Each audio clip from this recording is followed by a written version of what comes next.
Vamos a empezar hoy con el capítulo 7, que es reacciones de oxidación y reducción. Efectivamente, había un problema en la UV y bueno, subí oxidación y reducción.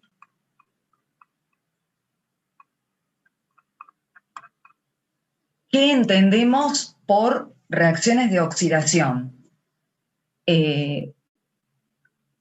Por ejemplo, si tenemos un alcano, el alcano se puede oxidar al queno, el alqueno se puede oxidar, o el alcano también se puede oxidar a un alcohol, el alcohol se puede oxidar a un aldehído, un alcohol primario, el aldehído a un ácido, o un alcohol secundario puede oxidarse a una acetona. Es decir, el carbono va aumentando el estado de oxidación, y una oxidación se refiere a una pérdida de electrones. Y también vamos viendo cómo van disminuyendo los enlaces carbono-hidrógeno y van aumentando los enlaces carbono-oxígeno. La reducción sería lo contrario: disminuyen los enlaces carbono-oxígeno, aumentan los enlaces carbono-hidrógeno, es una ganancia de electrones y disminuye el estado de oxidación, en este caso del carbono. Vamos a ver diferentes oxidaciones, pero vamos a empezar con la combustión de alcanos, que es una oxidación extrema, porque en la combustión de alcanos yo estoy trabajando con oxígeno, puede ser oxígeno del aire que se produzca la combustión, o oxígeno, poner el tubo de oxígeno, ¿no? Y se trabaja a temperaturas altas, de 300 grados Celsius.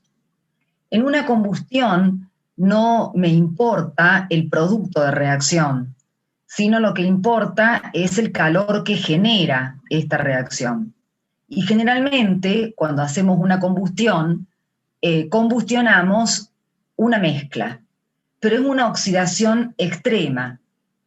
Supónganse que en este caso vamos a explicar el mecanismo de reacción de la combustión del metano, pero por lo general, cuando se combustiona, se usa una mezcla de hidrocarburos, por ejemplo. Y cuando hablamos de combustión completa, cuando tenemos suficiente cantidad de oxígeno y los productos que encontramos son dióxido de carbono y agua. Si la combustión es incompleta, es porque la cantidad de oxígeno es insuficiente, y vamos a tener otros productos que pueden ser monóxido de carbono o carbono libre o YIM. Pero lo que nos importa acá en la combustión es la liberación del calor. Por supuesto que todo hidrocarburo, cuanto mayor sea su peso molecular, mayor cantidad de calor libera. El mecanismo de la combustión es un mecanismo radicalario, en el cual el que inicia la reacción es el oxígeno como diradical, o sea, tiene 2 electrones desapareados en cada uno de los oxígenos, un electrón en cada uno. O sea, esto se llama oxígeno en estado de triplete. Este oxígeno diradical produce una ruptura homolítica en el hidrocarburo y va a generar el radical libre, metilo en este caso, y un radical hidroperóxido. Luego, ese radical libre, metilo en este caso, reacciona con oxígeno y forma un peróxido radical. Y este peróxido radical reacciona con más alcano para dar un hidroperóxido de alquilo, más el radical libre que continúa la reacción en cadena. Es decir, este radical libre vuelve a reaccionar con oxígeno, me da el peróxido radical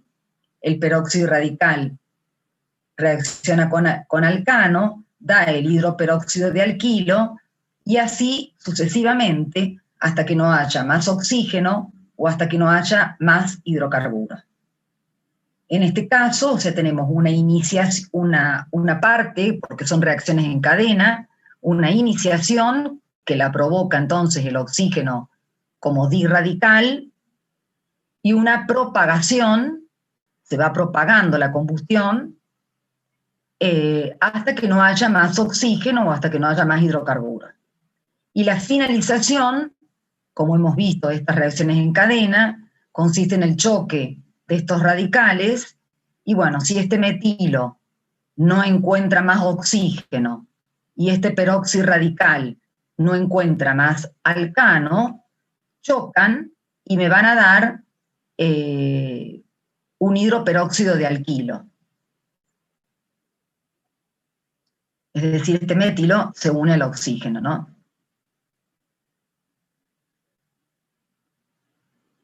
Bien. Ahora, estos peróxidos, estos hidroperóxidos que tienen enlace oxígeno-oxígeno, estos enlaces son débiles, son lábiles, y a las temperaturas en las que estamos ahora en la reacción, que son 300 grados Celsius, se rompen. Es decir, que este hidroperóxido produce una ruptura homolítica, el enlace oxígeno-oxígeno, y también una ruptura homolítica carbono-hidrógeno para dar agua y un aldehído. Este aldehído no es un compuesto aislable, porque a 300 grados no podemos aislar ningún intermediario. Pero si nosotros hiciéramos una oxidación de un alcano a temperaturas inferiores que pudiéramos controlarla, bueno, podemos tener como producto final un aldehído. Por supuesto que siempre vamos a seguir lo que indica la teoría. Si tenemos un hidrocarburo que tiene un hidrógeno en un carbono terciario, cuando el oxígeno en estado de triplete sustrae, lo primero que vamos a obtener es el radical libre terciario, respetando la teoría. Acá lo estamos haciendo con el metano.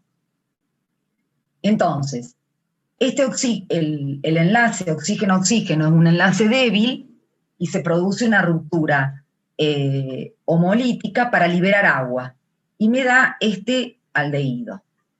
Y luego continúa la reacción, porque el aldehído no se aísla, o sea, a 300 grados Celsius el producto final es dióxido de carbono más agua. Entonces el aldehído va a reaccionar con oxígeno en estado de diradical y me forma el radical libre más el radical hidroperóxido. O sea, se repite como recién. El radical libre va a reaccionar con otro oxígeno, acá a este oxígeno le falta un electrón, y me va a dar también un peróxido radical. Luego este peróxido radical reacciona con aldehído y me da un hidroperóxido más el radical libre, que continúa la reacción en cadena, es decir, se repite lo anterior. Acá se inicia la reacción y acá continúa la reacción en cadena hasta que no haya más oxígeno o hasta que no haya más aldehído. Y se forma esto. ¿Sí?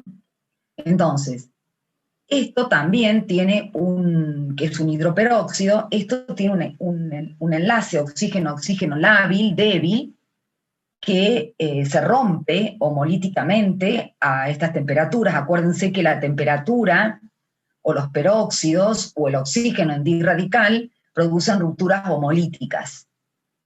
Entonces, con la temperatura se rompen homolíticamente. Me va a liberar agua y se va a formar dióxido de carbono. Al romperse acá homolíticamente, este oxígeno se une con este hidrógeno y acá este electrón forma con este otro electrón un doble enlace y me da el dióxido de carbono y agua.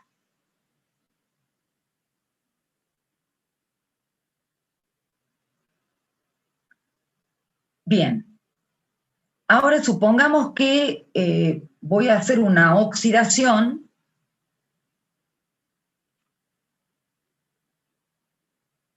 pero una oxidación del cumeno, por ejemplo. El cumeno es el isopropilbenceno. Fíjense que yo voy a trabajar a 100 grados Celsius. Entonces acá ya no es una combustión, no es una oxidación extrema, porque si yo pongo más de 300 grados, cualquier compuesto orgánico frente al oxígeno me da dióxido de carbono más agua o monóxido de carbono, si la cantidad de oxígeno es insuficiente. Pero acá yo bajé la temperatura, o sea que esta es una reacción de oxidación, que va a tener un producto final, que no va a ser la liberación de calor como en la combustión. Y acá los productos finales son el fenol y la acetona. Ustedes fíjense acá que partíamos del metano para llegar al dióxido de carbono. El metano tiene 4 hidrógenos, o sea, se disminuyeron los enlaces carbono-hidrógeno y aumentaron los enlaces carbono-oxígeno, que eso es parte de la oxidación. Como también hay una pérdida de electrones, y yo acá puedo ver el estado de oxidación de este carbono, si le corresponde más 1 a cada hidrógeno, más 4, como la molécula es neutra, tengo menos 4 el estado de oxidación del carbono. Y acá tengo 2 oxígenos, o sea, menos 4, más 4, o sea, hay del carbono, o sea que hay un aumento en el estado de oxidación.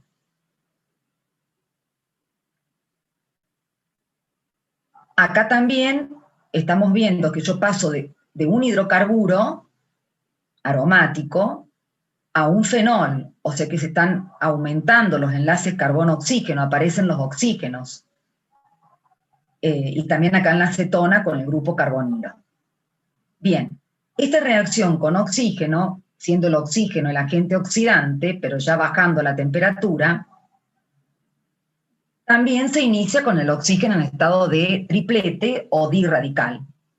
Y acá podemos ver que este oxígeno, como ya tenemos carbonos diferentes, tengo carbonos primarios y acá tengo un carbono terciario, que está unido a 3 carbonos, el oxígeno, como dirradical, sustrae un hidrógeno, o sea, produce la ruptura homolítica de este carbono hidrógeno, para formar el radical libre más estable, que es el terciario. A su vez, ese radical libre terciario es bencílico, o sea, está unido a un aromático, y por lo tanto, la estructura de este radical libre es plano, y perpendicular al plano se encuentra el orbital P, que contiene, o donde hay mayor probabilidad de hallar un electrón, y ese orbital P es paralelo a los 6 orbitales P de los 6 carbonos del anillo. Entonces, ese electrón se puede deslocalizar con el anillo. Y esta resonancia, esta deslocalización, le da estabilidad a ese radical libre, que es la etapa determinante de la velocidad de reacción, porque esta es la etapa lenta de la velocidad de reacción. Entonces, acá se produce, queda un electrón, porque otro electrón, con el electrón del carbono, formó el doble enlace.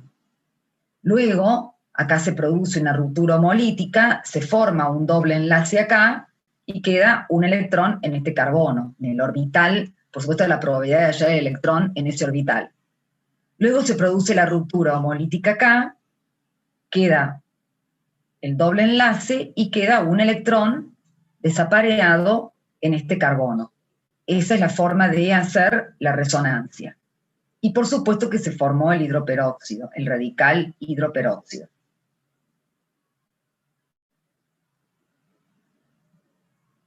Luego, sigue la misma mecanística que recién vimos en oxidación. Es decir, el oxígeno, como dirradical, produce la ruptura homolítica del hidrocarburo, se forma el radical libre y el radical hidroperóxido. Luego, el radical libre reacciona con oxígeno para dar este radical, también peróxido, y este radical peróxido reacciona con otra molécula de cumeno o isopropilbenceno para dar el hidroperóxido de cumeno más el radical libre terciario que continúa la reacción en cadena hasta que no haya más oxígeno o hasta que no haya más hidrocarburo. Y este hidroperóxido de cumeno se reordena, dado la debilidad del enlace oxígeno-oxígeno, que a 100 grados también se rompe homolíticamente, y se reordena y da fenol y cetona.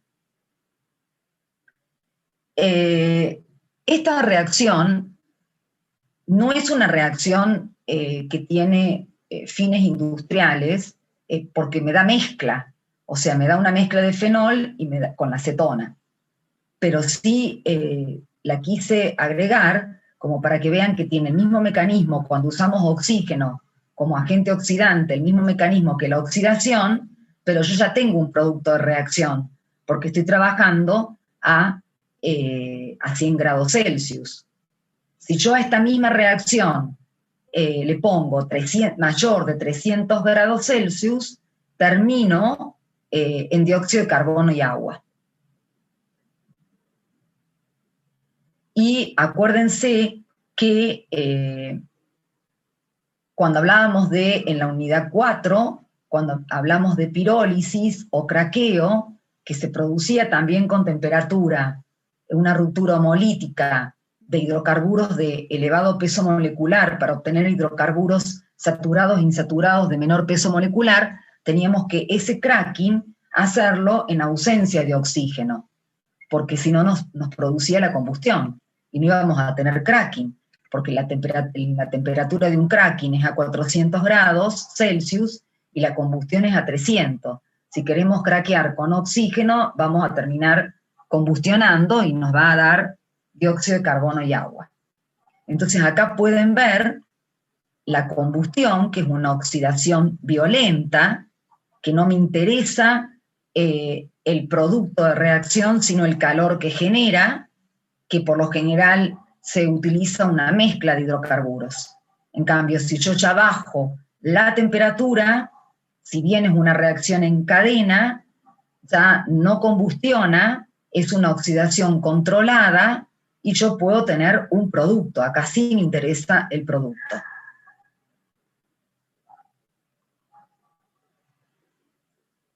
Bien, otra reacción es la epoxidación. Es decir, acá nosotros recién lo que hicimos fue oxidar hidrocarburos saturados. Combustionamos un metano y oxidamos un cumeno, que son hidrocarburos saturados. Acá tenemos un alqueno. Entonces, también los alquenos se pueden oxidar para formar estos oxidanos u óxido de etileno u epóxidos, por eso se llama epoxidación, u heterocíclicos. Esta reacción se hace sobre la superficie de un catalizador y los catalizadores que vamos a ver en esta materia van a producir rupturas homolíticas. Entonces, hay que tener siempre bien separado qué produce rupturas homolíticas y qué produce rupturas heterolíticas. ¿Qué produce rupturas homolíticas? La temperatura. 300 grados, como vimos recién, rompe el oxígeno y lo transforma en un estado de triplete, de diradical, que es el que inicia la reacción en cadena. Otra forma de obtener una ruptura homolítica la hemos visto con UV, con radiación. Por ejemplo, la halogenación de alcanos, que producía la ruptura homolítica de un cloro o de un bromo, y eso iniciaba la reacción en cadena. O sea, luz UV, radiación UV, la temperatura. Otra Otro que produce la ruptura homolítica es los peróxidos, que lo hemos visto en la unidad que recién dejamos, que es de adición, con el efecto peróxido, que obteníamos un producto anti-Markovnikov. Y otra cosa que produce la ruptura homolítica es la superficie de un catalizador, que en este caso es la plata.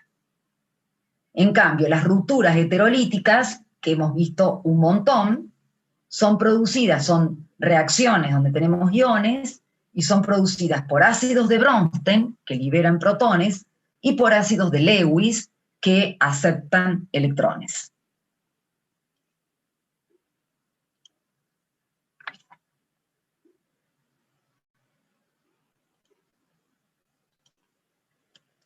Bien, acá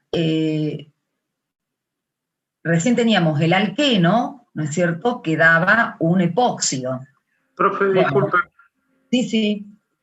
En los catalizadores, ¿se refiere a cualquier tipo de catalizador o en concreto a la plata?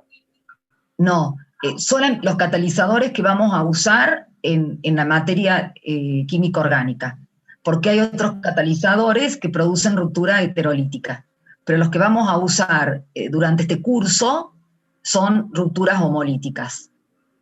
Listo, perfecto. Sí, por eso, todos los catalizadores que veamos, ruptura homolítica.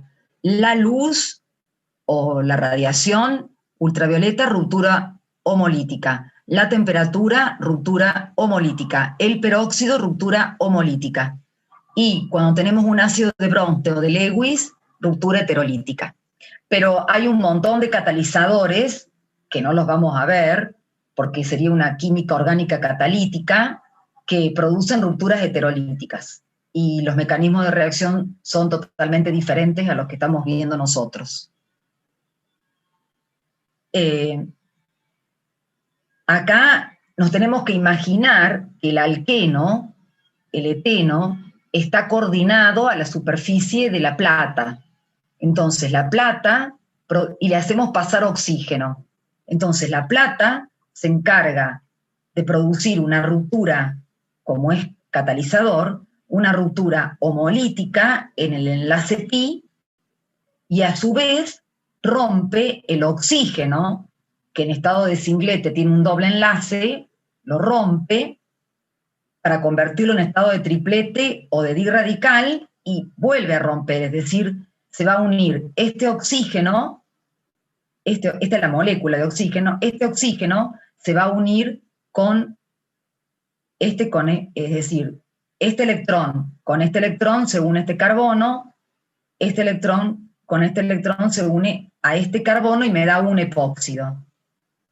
Y este oxígeno, o sea, se une este electrón con este electrón y este con este y me da 2 epóxidos. O sea, por cada oxígeno reacciona con 2 alquenos. Eso es más o menos lo que pasaría de lo que está presentado acá, ¿no? ¿Sí? Es decir, 2 alquenos con un oxígeno a 80 grados Celsius me da óxido de etileno. Les quise representar cómo son las rupturas homolíticas. Homolíticas. Bien. Antes de continuar, voy a resolver un ejercicio de la unidad 4, que es el ejercicio 20, lo que alcance del tiempo.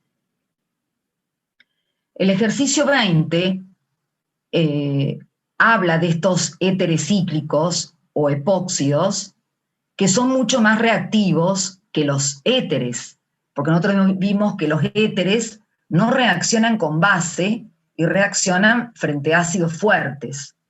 Y por lo general a veces los éteres se usan como disolventes por su baja reactividad.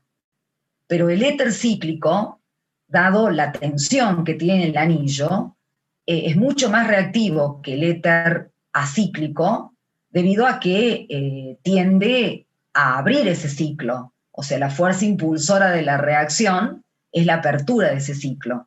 y van a reaccionar tanto con ácidos como con bases.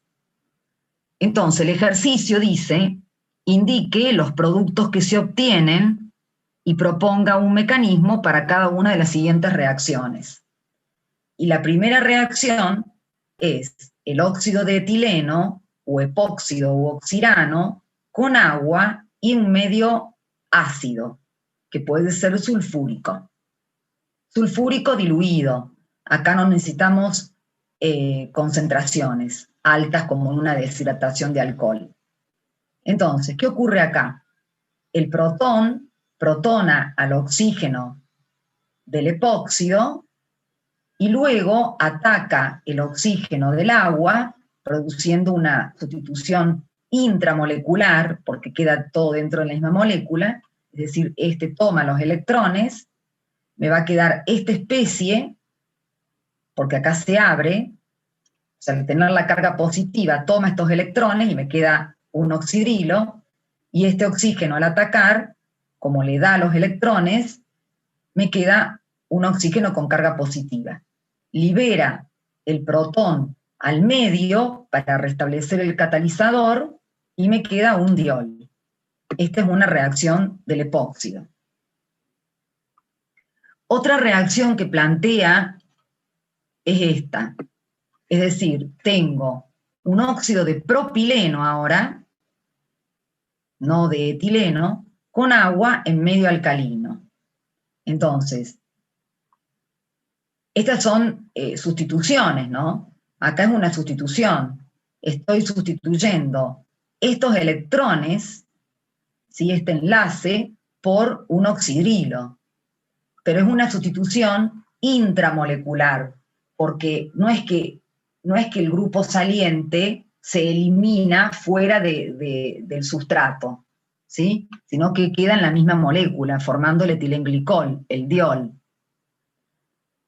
En medio alcalino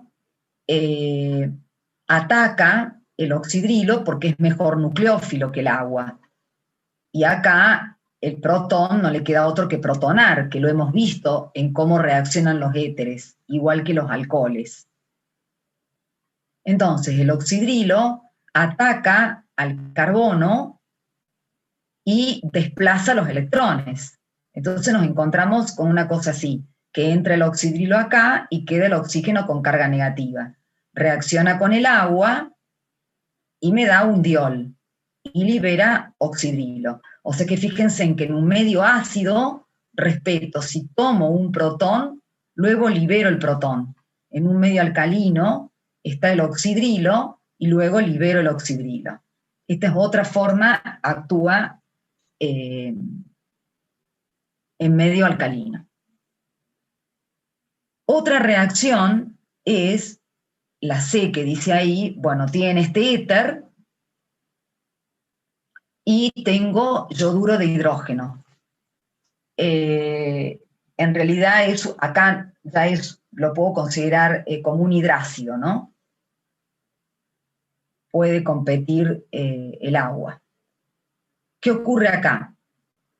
El protón, este ya es un éter, que esto ya lo hemos visto, o sea, el protón protona al oxígeno del éter y el anión yoduro produce una SN2, esta es una SN2, donde este carbono que tiene hibridación sp3 se aplana a sp2 y el nucleófilo, o sea, el anión, va uniéndose, formando el enlace yodo-carbono, y el enlace carbono-oxígeno se va rompiendo.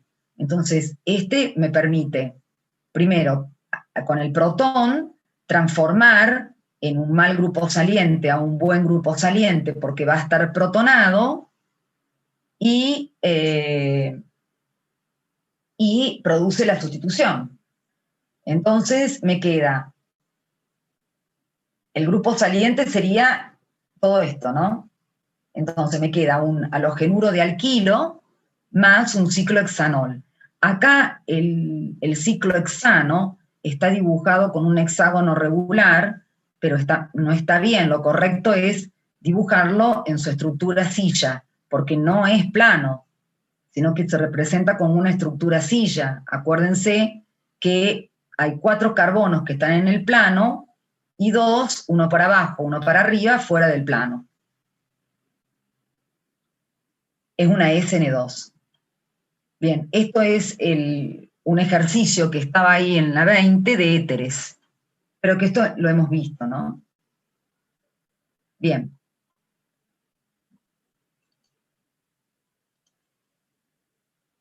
Y otro ejercicio 20, sigue el mismo ejercicio, que es la parte D, y presenta un tetrahidropirano. Nosotros no hemos visto el pirano. El pirano es un heterociclo que tiene electrones acá. Bueno, pero este es un éter cíclico con bromhídrico en exceso. Entonces, el protón del ácido protona al oxígeno y luego se produce el ataque del anión bromuro y estos electrones neutralizan la carga positiva del oxígeno. Y ya se abrió la cadena, ¿sí? Este éter es menos reactivo que el epóxido o oxidano o el óxido de etileno, porque el óxido de etileno tiene mayor tensión. Están más cómodos los carbonos tetraédricos.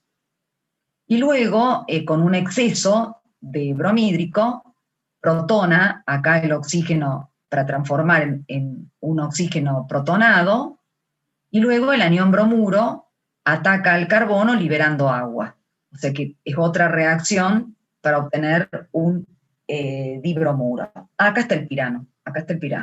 Este es un heterociclo. Nosotros hemos visto furano, tiofeno, pirrol y piridina. Bueno, este es el pirano, por eso es tetrahidropirano. Ya se está por terminar la reunión, así que la clase que viene voy a tomar desde este ejercicio.